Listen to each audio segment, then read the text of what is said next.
Hello dear students केमती अच्छा समस्ते आई होप समस्ते भल थी हाफियल एग्जाम पे समस्ते भलसे पढ़ुव भलसे प्रिपेयर होथुव।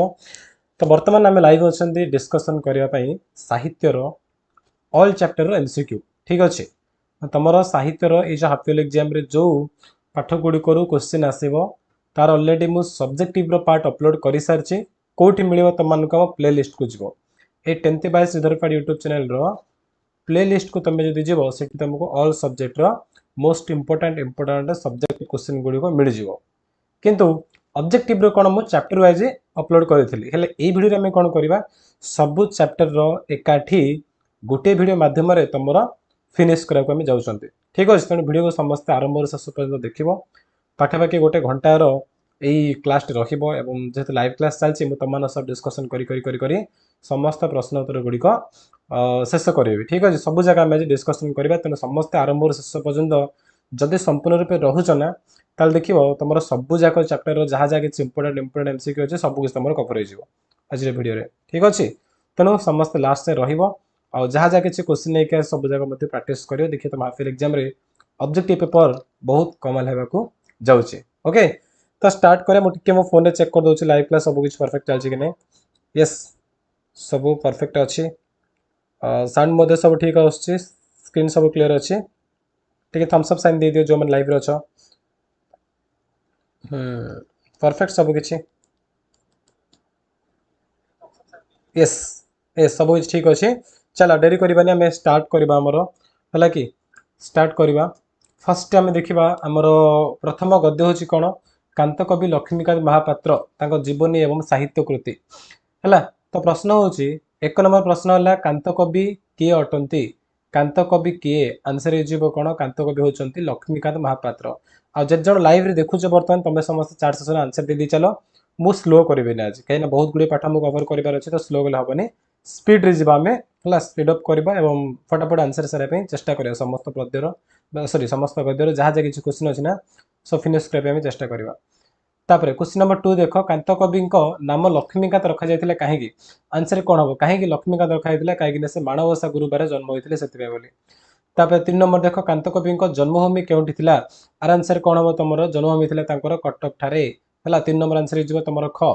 4 नंबर देख लक्ष्मीकांत पैतृक ग्रामर नाम कौन थिला 4 नंबर आंसर कौन हो तालपदा क हो करेक्ट आंसर। 5 नंबर कांत कवि पिता नाम कौन थिला आर ठीक आंसर कौन हम पिता नाम थिला चौधरी भागवत प्रसाद महापात्र।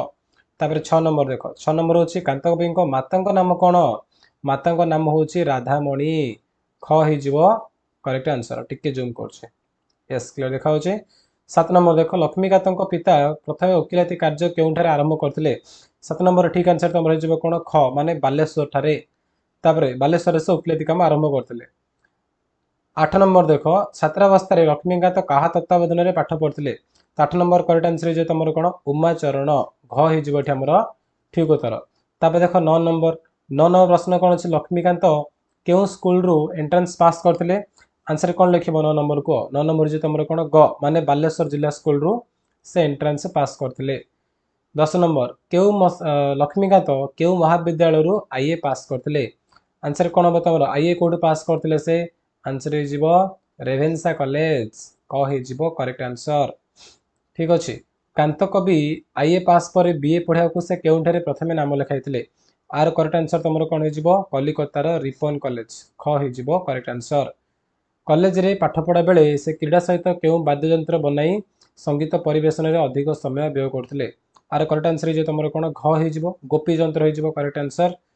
13 नंबर देख रेभेन्सा महाविद्यालय अध्ययन काल में से क्यों नाटक अभिनय कर दर्शक मान मुग्ध करते ठीक उत्तर हो तुम घ माने कांची कावेरी नाटक से अभिनय कर दर्शक मान मुग्ध करते। 14 नंबर देख से मुकुर पत्रिकार संपादक किए थे 14 नंबर ठीक आंसर तुम कौन हम कह ग है ब्रज सुंदर दास जी की मुकुर पत्रिकार संपादक थे। 15 नंबर बागी विश्वनाथ कर क्यों पत्रिकार संपादक थे विश्वनाथ कर कौन थे विश्वनाथ कर कौ पत्रिकार संपादक थे आंसर हो तुम उत्कल साहित्य है ख हो करेक्ट आंसर। 16 नंबर देख एंट्रांस पढ़ुता बेले कविता लेखापी रेभेन्सा छात्रावास कହାର श्रद्धाभाजन होते ठीक आंसर जो तुम कौन गोपबंधु दास गोपन दासंकर से श्रद्धाभाषण होते। ठीक अच्छे। नेक्स्ट आईए पढ़ुवा बेले कविता रचना पे से कहार प्रशंसा लाभ करते। आईए पढ़ुवा बेले से फकीर मोहन सेनापति प्रशंसा लाभ करते। 7 नंबर हो क। 8 नंबर देख क्यों व्यक्तिंकर सेवा संस्था द्वारा कांत कवि दीन दुखी सेवा कर प्रेरणा पाई। आर आंसर कौन हम सुरेश चंद्र सरकार। ठीक अच्छे। सॉरी सुरेश चंद्र नुह हेमचंद्र जो ठीक आंसर हेमचंद्र सरकार ग हम करेक्ट आंसर। तापर देख लक्ष्मीकांत क्यों कवि भाव में ओडिया साहित्य में परिचित। कांत कवि भाव में ओडिया साहित्य में परिचित। कांत कवि क्यों स्थान में यह स्वतंत्र सुनामधन्य उपाधि पाई। क्योंटी सेमती स्वतंत्र सुनामधन्य उपाधि पाई। ठीक आंसर हो तुम भद्रक हाईस्कल ठारे कौटी भद्रक हाईस्कल रे। तापर 21 नंबर लक्ष्मीकांत महापात्र को केबे कांत कविर सम्मान दिया। आर ठीक आंसर हम तुम कौन ख 1934 कांत कविर सम्मान आख्या दि जाता है कि। तापर 22 नंबर कांत कवि कहाठारू दीक्षा ग्रहण करते। 22 नंबर आंसर तुम हो कौन कुलगुरु बाबाजी रामदास। कुलगुरु बाबाजी रामदास ठारू से दीक्षा ग्रहण करते। ठीक अच्छे। तापर देख 23 नंबर कांत कवि परिवार कुलदेवता किए थे। कुलदेवता इष्ट देवता बोली कहते आम से होती गोपीनाथ। तेना ग करेक्ट आंसर। 1912 मसीह कवि रचित क्यों कविता उत्कल सम्मेलन में गान कर प्रसिद्धि लाभ करता। आर ठीक आंसर तुम कौन हम ख हो करेक्ट आंसर है बंदोत्कल जननी को उत्कल सम्मेलन में गान कराइला एवं प्रसिद्धि लाभ करता। देख नेक्स्ट हूँ कौन आम 25 नंबर। 25 नंबर प्रश्न कौन अच्छी कांत कवि पिता क्यों काउनसिल सभ्य थे। आर आंसर हो बिहार ओडिशा। ठीक अच्छे। बिहार ओडिशा काउनसिल से सभ्य थे। 26 नंबर गोपीनाथ समाज संगीत समाज क्यों कार्य लगी उद्दिष्ट थिला। गोपीनाथ संगीत समाज क्यों कार्य लगी उद्दिष्ट थिला। आंसर हो तुम नाटक अभिनय। तापर 27 नंबर गोपीनाथ संगीत समाज केते वर्ष धरी तिष्ठि रही। आर ठीक आंसर कौन हो तुम ना 5 वर्ष धरी तिष्ठि रही। आयु काल के 5 वर्ष था। 1929 मसीह गोपीनाथ संगीत समाज भांगी जापर कौन स्थापन होता। जो सारा भांगी जाता ना से गोपीनाथ प्रेस हो जाता। तो ग हो करेक्ट आंसर। कांत कवि द्वारा संपादित पत्रिकार नाम कौन था। द्वारा संपादित पत्रिका नाम था डगर पत्रिका। ठीक अच्छे। तापर कांत कवि रचित चटक चंद्रहास चंपू क्यों कवि रचनार एक व्यंग अनुकरण। एटा हो कवि सूर्य बलदेव रथ। किशोर चंद्रहास चंपू तार है कि। तो ग हो करेक्ट आंसर। कांत कवि क्यों लालिका कलामाणिक छांदरे अनुकरण रूप अटे। आर ठीक आंसर हो तुम कौन धला माणिक हो करेक्ट। फकीर मोहन सेनापति क्यों सृष्टि अनुकरण रे कवि नाटक नुहड़ा कौन कटक सफर है कटक सफर लालिका रचना कर। आर ठीक आंसर तुम हो कौन ग हो करेक्ट आंसर है। उत्कल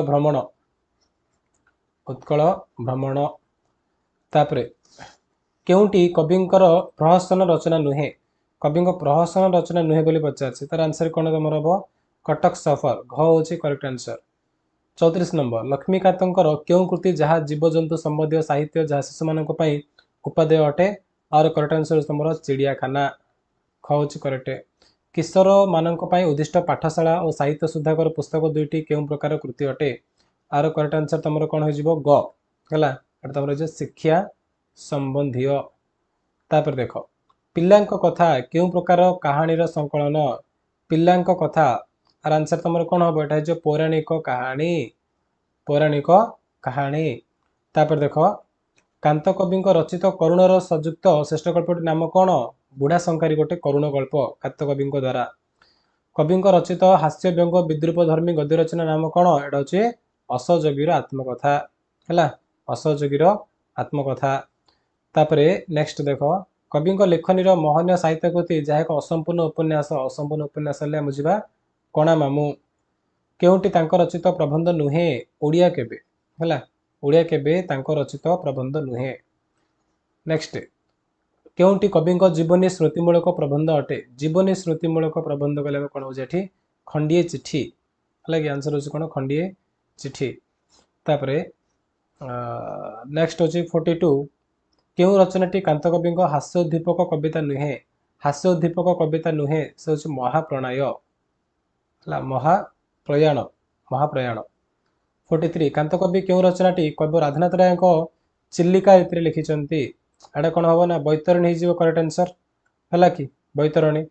नेक्स्ट कवि जुगावतार कवितार किए महापुरुष वर्णित होती महात्मा गांधी। जुगावतार माने कौन बुझ महात्मा गांधी। जीवन संगीत कविता गुच्छ क्यों महान कवि कृति सह तुलनीय एटा रवीन्द्रनाथ गीतांजलि है। तापरे नेक्स्ट कवि जीवन संगीत क्यों प्रकार कविता संकलन एटा हूँ कौन आध्यात्मवादी। जीवन संगीतटा आध्यात्मवादी कविता संकलन। तापरे नेक्स्ट देख 47 निम्नोक्त कविता मध्य क्योंटी कवि लालिका नुह। कवि लालिका नुह से हूँ जुगावतार। जुगावतार गोटे कवि लालिका नुहे। कांत कवि अलना पुराण क्यों प्रकार कविता। अलना पुराण गोटे क्यों प्रकार कविता हम हास्य उद्दीपक कविता। जातीय संगीत संकलन रे क्यों कविता स्थानित। जातीय संगीत संकलन रे क्यों कविता स्थानित ना सबु जाक से साजरे साजर हम उड़ाई निशाण बजाई फेरी कोटि कोटि कंठे आज समस्त कविता। तेणु ऑप्शन घ माने समस्त कविता हो ठीक आंसर है।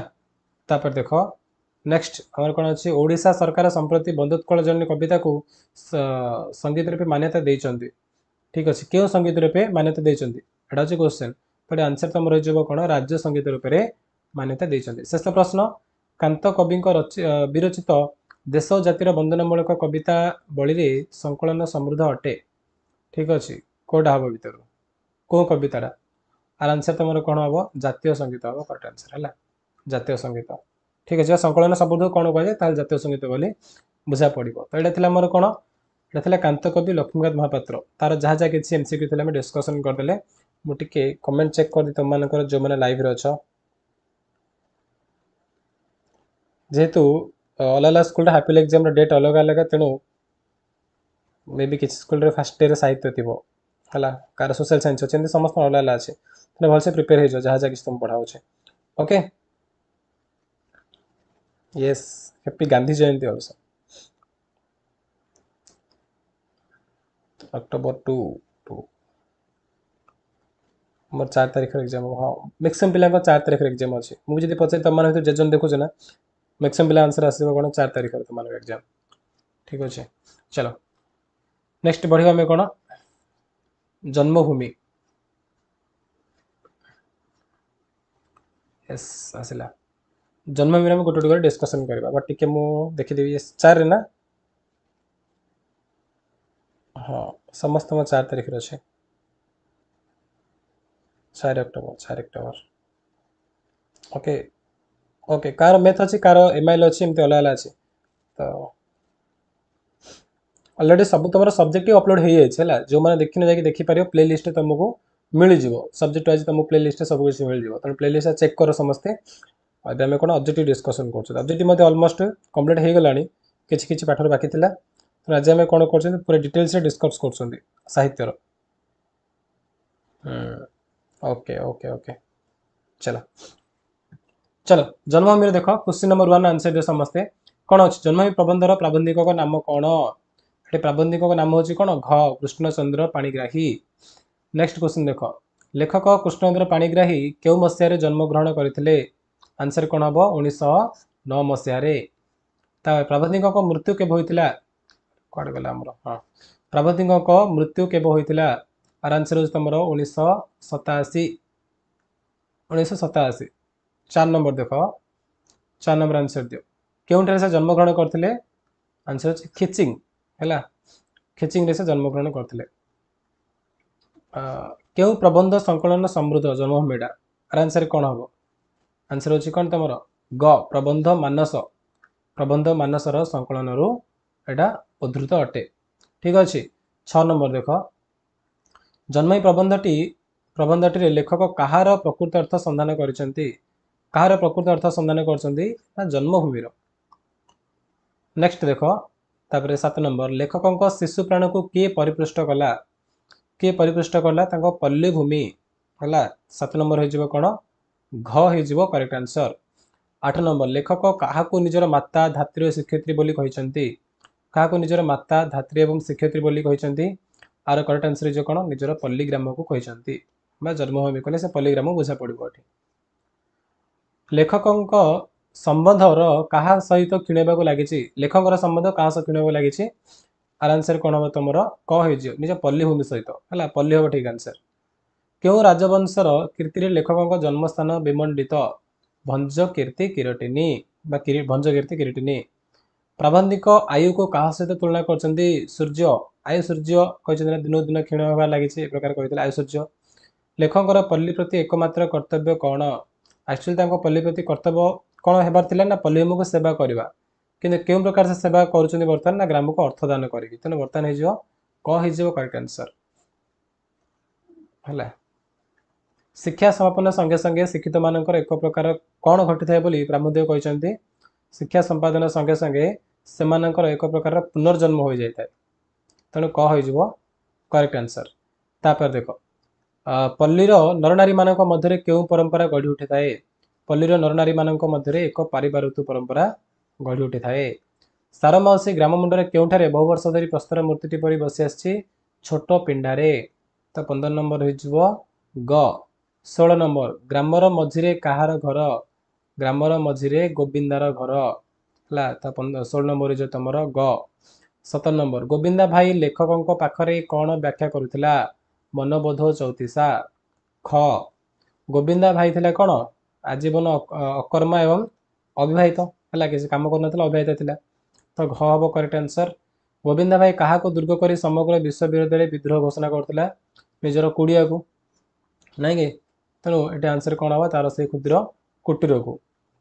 ନେକ୍ସଟ, ଗ୍ରାମଟି ଯାକ କେଉଁଥିରେ ପରିପୂର୍ଣ୍ଣ ହୋଇଗଲେଣି ବୋଲି ପ୍ରାମୁଦ୍ୟ କହିଛନ୍ତି? ନବାଗତ ଅତିଥିରେ। ଯେଉଁ ଛୋଟ ଛୋଟ ପିଲାମାନେ ସେମାନଙ୍କୁ ଏଠି ନବାଗତ ଅତିଥି ବୋଲି କହୁଛନ୍ତି।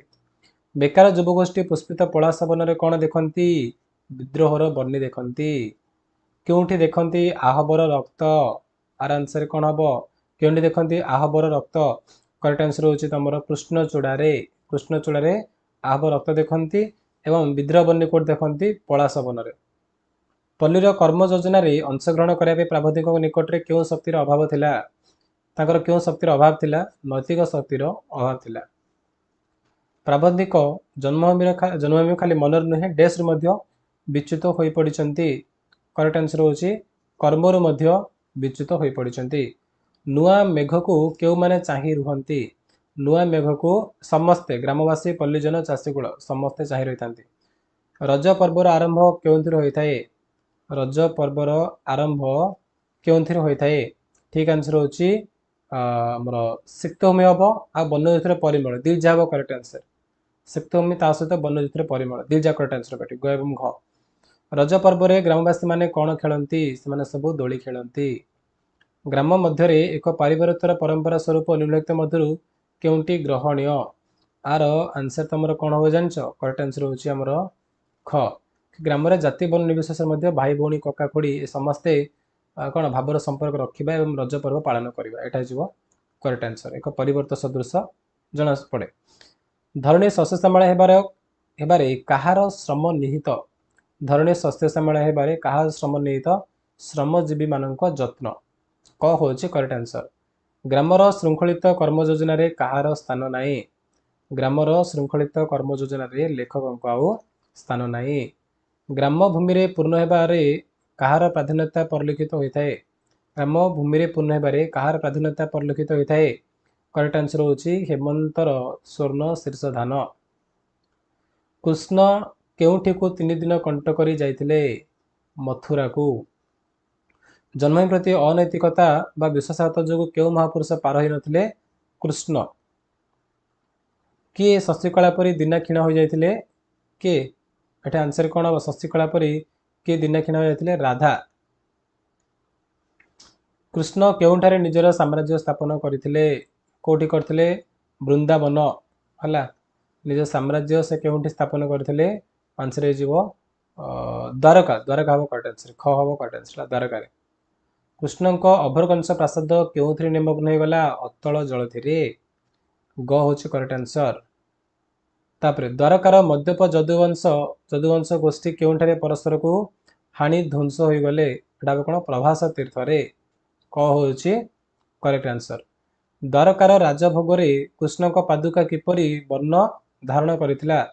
ଦ୍ୱାରକା ରାଜବର୍ଷରେ କୃଷ୍ଣଙ୍କ ପାଦୁକା କିପରି ନା ନବପଲ୍ଲବ ପରି ରକ୍ତାଭ ହେଲା, ରକ୍ତାର ନାହିଁ, ଏଟା କଣ ରକ୍ତାଭ, ନବ ପଲ୍ଲବ ପରି ରକ୍ତାଭ ହେଇଯିବ ତମର ଏଠି କରେକ୍ଟ ଆନ୍ସର। ବୃନ୍ଦାବନର ପୁଷ୍ପିତ କଦମ୍ବରେ ଆଜି ମଧ୍ୟ କିଏ ନୃତ୍ୟ କରିଥାଏ? ଆଜି ମଧ୍ୟ ମୟୂର ନୃତ୍ୟ କରିଥାଏ। ତାପରେ ନେକ୍ସଟ, କାହାର ଲୌହସର ଶ୍ରୀକୃଷ୍ଣଙ୍କ ପଦବିଦ୍ଧ କରିଥିଲା? ବ୍ୟାଧର, ଯାହାକୁ ଓଡ଼ିଆରେ କୁହାଯାଏ ଶିକାରୀ। ଏଟଲାସ ଦେଶ ଦେବତା ଅଟନ୍ତି? ଗ୍ରୀଷ୍ୟ ଦେବତା ଅଟନ୍ତି। ନେକ୍ସଟ, ଗୋପପୁର ଓ ମଥୁରା ମଧ୍ୟରେ କେଉଁ ନଦୀ ବହି ଚାଲିଛି? ଆନ୍ସର ହେବ କଣ? ଯମୁନା ନଦୀ ବହି ଚାଲିଛି। ପ୍ରବନ୍ଧିକ ତାଙ୍କ ଜନ୍ମଭୂମିକୁ କାହା ସହିତ ତୁଳନା କରିଛନ୍ତି? ମାତା, ଧାତ୍ରୀ ଏବଂ ଶିକ୍ଷୟତ୍ରୀ। ପରବର୍ତ୍ତୀ ପ୍ରଶ୍ନ, ବଂଶୀ ସ୍ୱନରେ କାହାର ମନ ଅହେତୁକ ଏବଂ ଅନାହୁତ ବ୍ୟଥାରେ ଭାରାକ୍ରାନ୍ତ ହୋଇଉଠେ? କରେକ୍ଟ ଆନ୍ସର କଣ ହବ ଏଠି? କରେକ୍ଟ ଆନ୍ସର ତମର କଣ ହେଇଯିବ? ଅନୁଢା ଗୋପକନ୍ୟା ହେଇଯିବ ଠିକ ଉତ୍ତର ହେଲା, ଅନୁଢା ଗୋପକନ୍ୟା। ତାପରେ ନେକ୍ସଟ, କେଉଁ ଦେବତା ବିଶ୍ୱର ସମସ୍ତ ଭାର ବହନ କରି କୁବ୍ଜା ହେଇଛନ୍ତି? ସେ ହେଉଛନ୍ତି କଣ? ଏଟଲାସ ହେଲା କି। ତ ଏଠି ଥିଲା ଆମର କଣ? ଜନ୍ମଭୂମିର ଏମସିକ୍ୟୁ ଗୁଡ଼ିକ ଡିସ୍କସନ କଲେ। ଆଉ ରହିଲା ମାତ୍ର ଗୋଟିଏ ଗଦ୍ୟ ହେଲା, ଦିଟା ଗଦ୍ୟ ଆମର ସରିଛି, ଟୋଟାଲ ତିନିଟା ଗଦ୍ୟ ତମର କ୍ୱେଶ୍ଚିନ୍ ଆସିବ। ତାପରେ ଯୋଉ ଗଦ୍ୟ ହେଉଛି ସେ ହେଉଛି ସଭ୍ୟତା ବିଜ୍ଞାନ। ସଭ୍ୟତା ବିଜ୍ଞାନ କଣ କଣ ଚାଲ ଡିସ୍କସ କରିବା ଆମେ ହେଲା। ସଭ୍ୟତା ବିଜ୍ଞାନ ଆସିଲେ କ୍ୱେଶ୍ଚିନ୍ ଗୁଡାକ ଭଲରେ ଦେଖ ଆଉ ଆନ୍ସର ମଧ୍ୟ ଦେଇ ଚାଲିବ ସମସ୍ତେ, ଠିକ ଅଛି। क्वेश्चन नंबर 1 देख, ग्रीष्य सभ्यतार आदर्श कौन? ग्रीष्य सभ्यतार आदर्श होची भोग, ख होची करेक्ट आंसर। भारतीय सभ्यतार आदर्श कौन? भारतीय सभ्यतार आदर्श होची त्याग एवं आत्मसंयम, तेणु क हो मोर एठी कौन? Correct answer. तापरे भारतर वैशिष्ट्य कौन? भारतर वैशिष्ट्य होची आध्यात्मिकता। 3 नंबर होची हमर ग, भारतर वैशिष्ट्य होची आध्यात्मिकता। 4 नंबर, बर्तमान पृथ्वी सभ्यतार आदर्श कौन? मानव जीवन सर्वांगीन उन्नति, एटा होची पृथ्वी सभ्यतार आदर्श, तेणु 4 नंबर आंसर है हमर ख। 5 नंबर, सभ्यतार लक्ष्यस्थल पहुंचबार अवलंबन, सभ्यतार लक्ष्यस्थल पहुंचबार अवलंबन एटा होची विज्ञान। गणित शास्त्र विज्ञान केउ विभाग अंतर्गत? गणित शास्त्र कौन हम ना जड़ विज्ञान है, जन नुह एटा कौन? जड़ विज्ञान है, जड़ विज्ञान हम करेक्ट आंसर, जड़ विज्ञान। शब्द विज्ञान कहार उपविभाग अटे? शब्द विभाग पदार्थ विज्ञान उपविभाग अटे। सभ्यता विज्ञान प्रबंधर प्राबंधिक किए? सभ्यता विज्ञान प्रबंधर प्राबंधिक किए? प्राबंधिक होचंदी हमर कड़ा गला ऑप्शन बंशीधर, ठीक अच्छे, ग हो करेक्ट आंसर। 9 नंबर देख, जड़ विज्ञान केते भागरे विभक्त? जड़ विज्ञान 2 भागरे, पदार्थ रासायनिक है। 9 नंबर जो तुम कौन? क हो करेक्ट आंसर। क्यों विज्ञान बल आमे पदार्थ शक्ति विषय जानी था? आंसर कौन हम? एटा जड़ विज्ञान। साधारण लोके क्या विज्ञान बोली भावी न था? साधारण लोक मैंने कला विद्या को विज्ञान बोली भावती ना, से सत बोली भावती। हिंदू माने शारीरिक और मानसिक उन्नति किपरि संभव बोली भावी कौन भावी था? शारीरिक और मानसिक उन्नति किपरि संभव बोली से मानि था? आंसर हो शिक्षा, संयम एवं ब्रह्मचर्य द्वारा, यह द्वारा ही शारीरिक और मानसिक उन्नति हो बोली भावती। आज पर्यंत आम मैंने सभ्यतार केउं स्थान में पहुंची पारु नाहु? आज पर्यंत आम मैंने सभ्यतार उच्चतम सोपान रे पहुंची पारु नाहु। तापरे नेक्स्ट आसला कोन? 15 नंबर देख, केउं पदार्थटी पंचभूत रे नाही? उद्भिद, उद्भिद पंचभूत रे नाही। वैषयिक सुख समृद्धि केउं विज्ञान आमर सहायक अटे? वैषयिक सुख समृद्धि रे केउं विज्ञान आमर सहायक अटे? एटा बा जड़ विज्ञान। विज्ञान और शिक्षार प्रसार सब स्थान हो पार नाही, कारण विज्ञान एवं शिक्षार प्रसार सब स्थान रे कहीं हो पार नाही, कहीं विश्व मानविकतार विकास हो न थिबारु। तेणु 7 नंबर हो हमर कोन? क हो करेक्ट आंसर, क। तापर 8 नंबर देख, उत्ताप केउं शक्तिर एक अवस्था अटे? उत्ताप प्रवहमान शक्तिर एक अवस्था अटे, तेणु 8 नंबर हो हमर कोन? ग। आधुनिक सभ्यतार आदर्श को समस्त को जणाइबा पई क्यों संघ कार्य करुची? आंसर कौन हम? आधुनिक सभ्यतार आदर्श को समस्त को जणाइबा पई क्यों संघ काम करुची? एटा तुम कौन? जाति संघ हम है, एटा कौन? जाति संघ हो कि देनी से ऑप्शन ही ना, तो आंसर तुम कौन? जाति संघ हो ठीक उत्तर। आधुनिक सभ्यता आदर्श को समझ जाना देख ये पुणी अच्छी है भूल थे से कौन जातिसंघ हम करेक्ट आंसर आधुनिक सभ्यतार आदर्श समस्त जाना जातिसंघ कार्य करुचे ईश्वर सर्वत्र विद्यमान और विश्वसनीय यह क्यों माने कही क्यों माने कही ना भारतीय माने कही घ हो करेक्ट आंसर सृष्टि रहस्य भेद करने कहार पदवाद्य सृष्टि रहस्य भेद करने कहार पदवाद्य धर्मर तापर देखो नेक्स्ट परवर्ती प्रश्न हूँ कौन आमर नेक्स्ट है पथ प्रदर्शकर दोष गुड़िक क्यों जात पथ प्रदर्शकर दोष गुड़िक सब क्यों जात आंसर हूँ कौन पारिपार्श्विक पदार्थ जात नेक्स्ट जहाँ को लंघन करने कष्टकर जहाँ को लंघन करने कष्टकर से कौन दुर्लंघ्य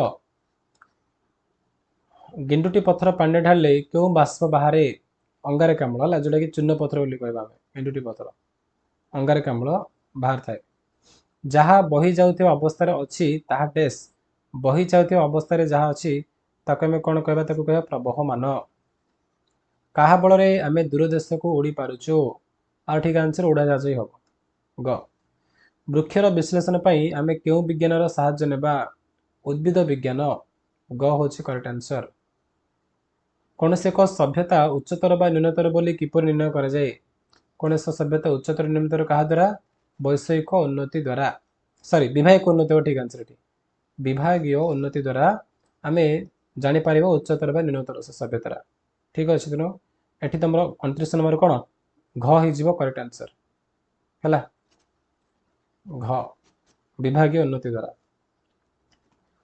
तापर नेक्स्ट देख नेक्स्ट क्यों विज्ञान मूल गणित शास्त्र निहित एटा जानते जड़ विज्ञान ग हूँ करेक्ट आंसर जड़ विज्ञान मूल गणित शास्त्र निहित क्योंटी विज्ञान अंतर्गत नुहे दर्शन तत्व कला विद्या मनस्तत्व अंधविश्वास अंधविश्वास साइंस नुहे है विज्ञान अंतर्गत नुहे पदार्थ विज्ञान क्यों विज्ञान अंतर्गत एटा कौन जड़ विज्ञान अंतर्गत क्यों विज्ञान बल जड़ पदार्थर घात प्रतिघात विषय आलोचना करें बही अच्छी यही जड़ विज्ञान मान कौटा जो देखिले जड़ विज्ञान दिभाग गोटे पदार्थ रासायनिक तेणु से रासायनिक कथा कहुला बही अच्छी यही जड़ विज्ञान बल मैंने तुम जड़ लिखिदेवनी यही जड़ मैंने सेकेंड जड़ कथा कह जोटा कि रासायनिक तो रासायनिक विज्ञान बाटी आम करेक्ट आंसर जीव विज्ञान क्यों दुई भाग में विभक्त जीव विज्ञान क्यों दुई भाग में विभक्त एटा कौन प्राणी एवं उद्भिद ए प्रकार दुई भाग में विभक्त अटे परवर्ती प्रश्न विज्ञान अनुशीलन आम कहार अवस्थिति विभिन्न अवस्था देखिपारू पंचभूत अवस्थिति भारतीय सभ्यता क्या विपदर हेतु बोली मन करुले ना वैषयिक जंजाल को क हूँ करेक्ट आंसर है कि तापरे भोग क्यों सभ्यतार आदर्श नथिला भोग क्यों सभ्यतार आदर्श नथिला भारतीय सभ्यतार साम्य ज्ञान कौन कहुए कौन से विषय साम्य ज्ञान को विज्ञान बोली कहुए तो ख हूँ करेक्ट आंसर बर्तमान वैज्ञानिक क्यों पदार्थर सृष्टि कर ना जीवंत पदार्थर सृष्टि कर बर्तमान सभ्यता क्यों पथर अवस्थित बर्तमान सभ्यता गति पथर अवस्थित ए प्रकार आम कौन कले सभ्यता विज्ञान समस्त प्रश्न डिस्कस कले तेणु आज क्लास जहाँ थिला जो चैप्टर गुड़िक माने प्रो सेक्शन कथा कहूँ से गुड़ कम्प्लीट कले आ परवर्ती जो वीडियो में नहीं आसे पोएम गुड़िक डिस्कसन करें पोएम तुम है कि सेक्शन वाइज अच्छी जमी आम अच्छी फास्ट कौन बंधुत्कल जननी अच्छी ठीक अच्छे और तापर पद्य अच्छे थर्ड पोएमटा मुझे तार एमसीक्यू अपलोड करनी करदेवी एट ए टाइम सब जाक कंबाइन करके गोटे वीडियो मध्यम मुझे आसबि आज जमी कले ठीक से टाइप आम करवा राइट सबकि बर्तमान आमर सरी जाइए वीडियो को एंड कर भावुली कौन ना 1 आवर एमती टाइम जी बट नाई 30 मिनट तुम फिनिश हो गला आज है कि नेक्स्ट आउ से 30 मिनट लगे आम कौन करवा पोएम डिस्कसन करवा तो वीडियो को समाप्त करवा टेलीग्राम रे जो मैंने जॉइन कर सेठी मु साहित्यर ये जो पीडीएफ डिस्कस करने कि आर मुझे देदेजी है पूरा पीडीएफटा मुझे टेलीग्राम रे अपलोड कर देछे तेणु सेठू तुम मैंने प्राक्टिस कर डिस्क्रिप्शन टेलीग्राम लिंक अच्छी लिंक रे क्लिक कर जॉइन कर कि तुम आउ कौन कर टेलीग्राम रे सर्च कर श्रीधर पाढ़ी है श्रीधर पाढ़ी BHI एमती सर्च कर श्रीधर पाढ़ी ऑफिशियल सर्च कर भी तुमको मिल जाए श्रीधर पाढ़ी सर्च कर तुमको मिल जाए पाखापाखि 7000 प्लस पिला सेठी अच्छी तेणु तुमको सेठी यार पीडीएफ मिल जाए राइट ठीक अच्छे चलो। पढ़ समस्ते ठीक अच्छे गद्य सब्जेक्टिव पार्ट 2 कौन मुझे सब्जेक्टिव गोटे थे सब अपलोड कर देछि मु सब्जेक्टिव जहाँ जहाँ आसी ना मु अपलोड कर देछि रचना भी कही देछि बाकी अच्छी कौन दरखास्त पत्र लिखन कले तापी मध्य मुझे नहीं आसबे चलो पढ़ समस्ते है कि पीडीएफ मुझे टेलीग्राम रे जॉइन करी समस्ते पीडीएफ मध्य पाई परिबो चलो थैंक यू बाय।